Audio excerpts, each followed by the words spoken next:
আমি তো বিএনপির অংশ, পদধারী একজন কর্মী।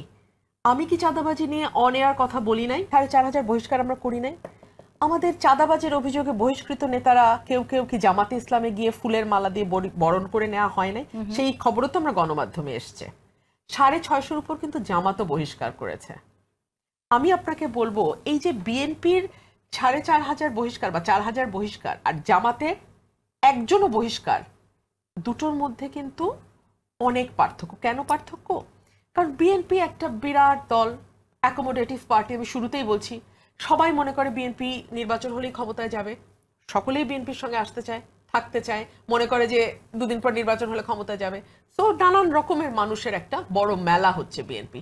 জামাত তো সৎ লোকের শাসন চায়, সৎ ব্যক্তির শাসন চায়।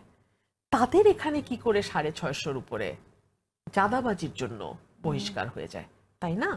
আর ধরেন বিএনপির অভিযোগ জামাত খুব তাচ্ছিল্য নিয়ে ফেসবুকে বলে যে এই যে আমি এখন যে কথাগুলো বলছি না, এইগুলো প্রেক্ষিতে যে উত্তরগুলো আসবে তখন কিন্তু তারা শরিয়া আইন ফলো করবে না।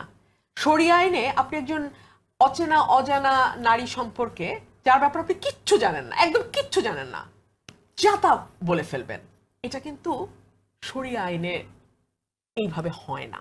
শরিয়া আইনে এটা পারমিটেড না, কিন্তু আপনি দেখবেন ওটা হচ্ছে।